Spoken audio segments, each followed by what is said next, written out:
je vais vous parler aujourd'hui de la critique de la science historique et de l'histoire de la République française. Alors l'histoire, comme toutes les sciences humaines et sociales, géographie, sociologie, anthropologie, etc., est une science dite molle par rapport à d'autres sciences dites dures, comme les mathématiques, la physique ou la chimie, c'est-à-dire qu'elle ne repose pas sur des concepts parfaitement définis, sur des théories quasi incontestables. C'est pourquoi le premier devoir de l'historien, c'est la critique historique. Oh, pas la critique systématique de toutes les thèses antérieures, ce qu'on appellerait aujourd'hui du révisionnisme, mais simplement l'observation de tout ce qui se rapporte à la période concernée, y compris ce qui ne figure pas dans les thèses officielles. Alors concernant l'histoire de la République française, et je prends cet exemple puisque c'est à l'occasion d'une expo au centre historique de la Berthollet en Loire-Atlantique, concernant ce sujet, que j'ai écrit la courte communication d'aujourd'hui en juillet 2021. Les avis donc sont partagés sur l'histoire de la République française. Certains ne veulent voir que les côtés positifs de la Révolution, la liberté, l'égalité, la fraternité, la démocratie. D'autres voient surtout les terribles travers de cette République-là, les crimes commis durant les périodes révolutionnaires sous le système républicain, pas seulement ceux de la Première République, après 1789, et notamment l'ethnocide des Vendéens, par exemple, mais aussi ceux de la Deuxième en 1848 et surtout ceux de la Troisième République en 1871, avec les massacres et les nombreuses déportations au bagne après la Commune de Paris.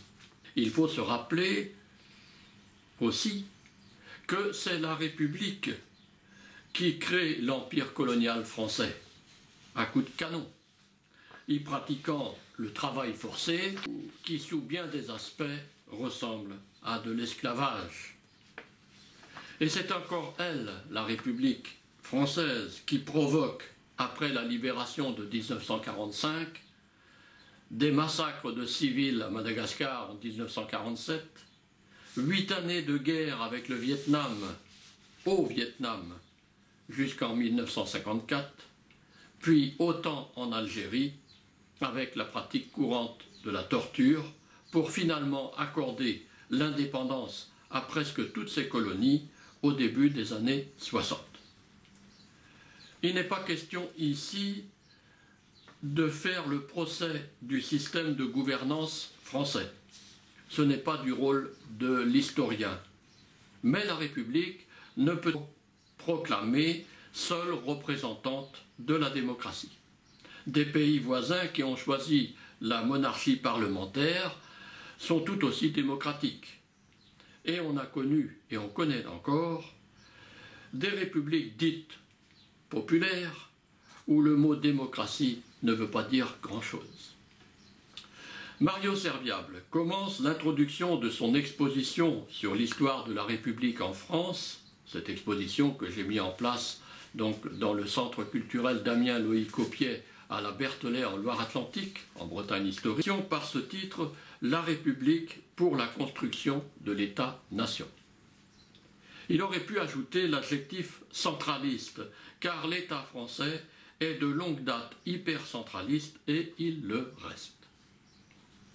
Lorsqu'on a instauré le 14 juillet comme fête nationale, cette date n'a été choisie qu'en 1880, il n'était pas question de commémorer une prise de la Bastille ce jour de 1789, mais bien de rappeler la fête de la Fédération un an plus tard, donc le 14 juillet 1790, c'est-à-dire celle de l'Union des Français, dans le respect des différences, qui avait rassemblé cette Union des Français plus de 300 000 participants sur le Champ de Mars à Paris. C'était l'euphorie fédérale. Et le discours serment de Lafayette commandant de la garde nationale, en témoigne. Voilà ce qu'il dit: « Nous jurons de rester à jamais fidèles à la nation, à la loi et au roi, de maintenir de tout notre pouvoir la Constitution décrétée par l'Assemblée nationale et acceptée par le roi et de protéger conformément aux lois la sûreté des personnes et des propriétés, la libre circulation des grains et des subsistances dans l'intérieur du pays, la prescription des contributions publiques sous quelque forme qu'elles existent, et de demeurer unis à tous les Français par les liens indissolubles de la fraternité. » Et le serment de Louis XVI est lui aussi sans ambiguïté: « Moi, roi des Français, je jure d'employer le pouvoir qui m'est délégué par la loi constitutionnelle de l'État à maintenir la Constitution décrétée par l'Assemblée nationale et acceptée par moi et à faire exécuter les lois. » La France aurait pu rester une monarchie constitutionnelle, avec un roi qui n'avait rien d'un monarque absolu. Les révolutionnaires lui coupèrent la tête en 1793. Elle aurait pu être une république fédérale. Les Jacobins supplantèrent les Girondins et firent la terreur avec Robespierre. Finalement, elle devint un empire, avec des Napoléons, Ier et III, pendant les 2/3 du XIXe siècle, avant que les républicains ne reviennent au pouvoir en 1870. La Troisième République, république parlementaire, celle-là, gouvernera le pays pendant 70 ans. C'est elle qui constitue l'empire colonial français, prenant le pouvoir sur près de 3/4 de l'humanité, surtout en Afrique et en Asie. C'est elle qui fera la guerre de 14-18, mais elle n'est pas totalement responsable, sauf des massacres en 1916. C'est elle aussi qui commettra une défaite lamentable contre l'Allemagne hitlérienne en 1939. Elle disparaîtra. La Quatrième République, toujours parlementaire, en 1946, se lancera dans de longs conflits insolubles contre les désirs d'émancipation des colonies, surtout en Indochine et en Algérie.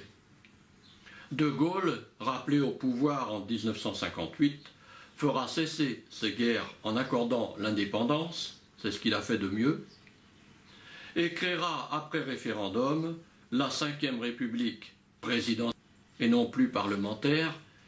C'est peut-être ce qu'il a fait de moins bien, je pose la question.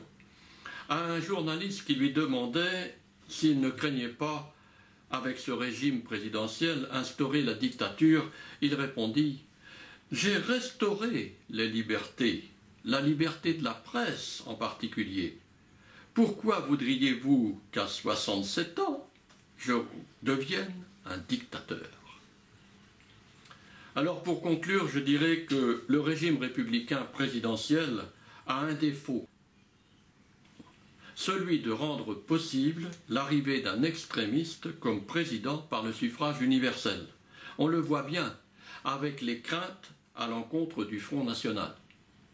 Mais c'est bien ça qui rend la démocratie quasi impossible aujourd'hui, et probablement ce qui explique le mieux le désaveu que subissent les élus de la part de l'électorat avec une abstention de plus de 60%. Il y aurait encore beaucoup à dire sur les défauts de la République en France. Le manque de reconnaissance par le pouvoir central des particularismes régionaux, par exemple. Les combats incessants que doivent livrer les militants culturels ethniques. Oui, je dis bien ethniques, n'ayons pas peur des mots. À La Réunion, où je vis depuis plus de 46 ans, il y a des ethnies très différentes, les unes des autres, africaines, asiatiques, indiennes donc, chinoises, arabes, et bien entendu européennes, même si le métissage physique est aujourd'hui généralisé. L'interculturalité créole qui en a résulté n'a pas effacé les racines culturelles ethniques, bien au contraire. Et cela n'interdit pas non plus de se dire français. Mais la blessure profonde que peut provoquer cette non-reconnaissance des spécificités culturelles au nom d'une République française une et indivisible suscite des rancœurs, des haines et parfois des violences dont ne veulent pas prendre conscience quelques hommes de pouvoir à Paris ou ailleurs.